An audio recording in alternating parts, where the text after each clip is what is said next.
feel there's a fine and imperceptible balance floating in the air nowadays.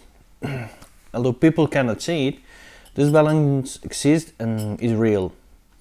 On one weighting scale side, we find millions of light ideas from people who dislike how high-tech and artificial intelligence companies are pushing an unnecessary accelerated tech progress pace and assuming an exaggerated relevance.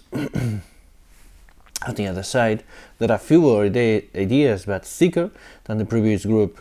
These are the ones coming from technological solutionists who, in a total opposite way, defend that technology will be able to solve everything, even things which is in itself does not represent a problem. Who wants to know more about tech solutionism as a new trend should read the book To Save Everything, Click Here, The Folly of Technological Solutionism by Eugeni Morozov. And of course, there's always that intermediate vacuum of ideas caused by the billions that, without being able or willing, strongly believe this is not their business. It's too complicated and tired to apply their mind efforts to other things beyond looking for the ideal primetime TV reality show. But perhaps the goal of all of them is equally laudable, but neither the means to reach it nor its application possible consequences are the same. What everybody agrees is about the undeniable fact that humanity has serious problems to solve. Most of them, large and small, are intimately interconnected. Thus perhaps the main and most urgent refers to the devastating effects on climate change rapidity. According to the United Nations and according to the trajectory we've got as a consumer fossil fuel-based society, in 2100 we could reach an average of 4.5 degrees of planet extra warming, absolutely surpassing the 2 mark as a reference at Paris Climate Summit celebrated years ago.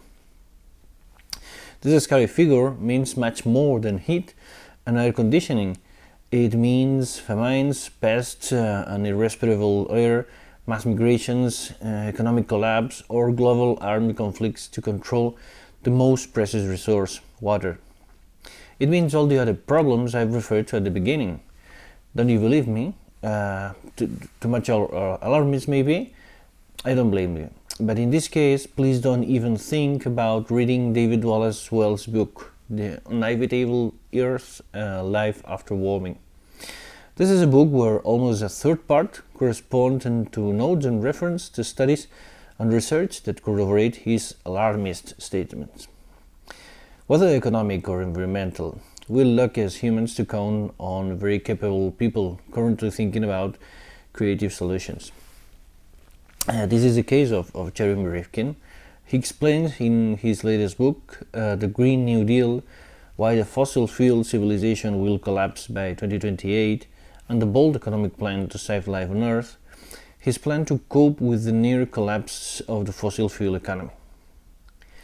Without becoming a technology fundamentalist, his well-cemented plan to reinforce the Internet of Communications, the renewable energy Internet, and a marginal cost close to zero mobility is based on a sure technological improvement.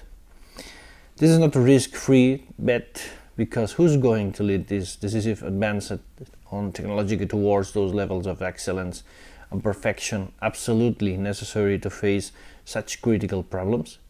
The rich and advanced countries may be the same who fail miserably to reach an agreement on such great evidence as climate change, or those who live comfortably doing the least to solve an obvious planet inequality. Performing a situation reason-guided analysis, it could seem obvious to say that only large tech corporations have today the ability and resources to bring technology to the desired level. In fact, I've got enough shreds of evidence to say they are not the only ones who know how to do it. But despite these other kinds of collective efforts pursuing the same computation on artificial intelligence improvement objectives and collaboration initiatives based on trust, open source, and knowledge sharing, reality demonstrates us that major advances in those key areas are being achieved by a few companies thanks to huge investments. Unfortunately, the battle to win a prominent space in the glory is not fair, because the race to improve fast technology to provide the desired solutions come accompanied by hidden intentions normally. Large tech companies' business models are based on data, and that's what they look for desperately. It's a vicious circle with obscure consequences you understand once you read the book The Filter Bubble, What the Internet is Hiding You. This is a book from Elie Pariser. That's a very revealing book. After reading it, you realize how easy it is to control ideas and emotions from people's minds through tablets, computers, mobile phones, or any other device connected to the internet. The bad ones have been able to influence and interfere on countries' presidential elections or other decisive choices to the future. If today we can do that, imagine what anybody could do to come out well in the humanity's problem savior photo beside Superman. So I need to return to the imperceptible balance and question me, do I have to trust the technological solutionist who could prolong the end of our problems with their interesting inventions? Or should I distrust the data I receive daily through customized massive information channels and complain against those evil companies? As a computational designer, I know that my digital trail will be accessible to many, even if I try to prevent it as much as I can. Moreover, I don't waste my time on that. I simply act on the net randomly sometimes, searching for rare things or following odd hobbies. This is the way I try to make their job as difficult as possible to profile me. What should I do? My inner dilemma is served. On one hand, I should recognize I'm totally convinced about the radical and traumatic change humanity will suffer from a strong analytical intelligence, arrival on any other kind of super intelligence that may arise. If you don't, it's time for you to read the book Life 3.0, Being Human in the Age of Artificial Intelligence, wrote by Max Tegmark. If you are a reading lover, I recommend you read just the prologue, the 20 most enlightening pages in your entire life. But on the other hand, I consider myself a kind of radical activist for society rehumanization. As John Maeda says in his book The Laws of Simplicity, the problem is not how to make the world more technological. It's about how to make the world more human again. And again, on his new book, How to Speak Machine, this computational design guru makes a deep enough reflection about how current trends in EA application on organizations and markets represent a society's weakness. He remembers how at the beginning of computer technology men act as were our computers, mentally calculating for hours and hours. Now there are machines doing better that job. The question then is, what's next? Who will do that job in the not so distant future? And where will the human being remain? A long time ago, I translated an incredible article published at MIT Technology Review in 2015 and written by David Byrne, formerly Talking Heads music band leader, about the present current need to eliminate the human from the perfect equation. Sometimes very technological solution is minded. The matter is, things remain the same, or maybe a little worse. Regarding those intangible facts, my decision is made.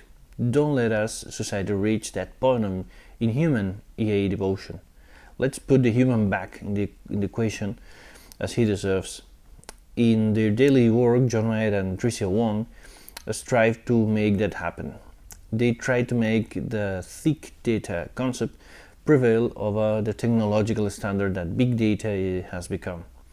Both authors agree to return to give a decisive role to people's needs and problems, understanding as they are, and not as something that should be solved by the simple fact technological allows it. That's not the way. Perhaps the way for all of us should be to learn the lessons about computation and machine learning that Maeda expresses so well. Perhaps the big tech needs also to learn about inclusive computational design.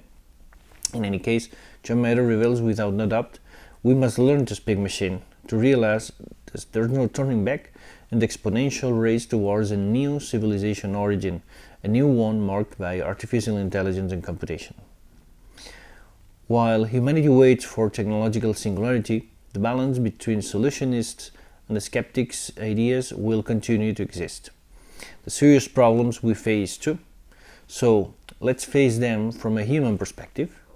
Let's work together with machines to understand the problem's essence and evaluate the implications of nowadays proposed technological solutions over real people. Let's get the humans involved along the entire solving problem process. Because the price of not doing so is too high. Because the small error margin we'll have playing with general artificial intelligence will make useless all the efforts done separately by each country or all organization to get the largest slice of cake that simply will not exist. Dear humanity, there are no miraculous future solutions without data analytics, big data, and artificial intelligence. And there's no data analytics, big data, and artificial intelligence without people. So there's no choice. We must work with thick data and a more human artificial intelligence. That's the right direction to solve our problems in a really intelligent way. Thanks for your attention, man.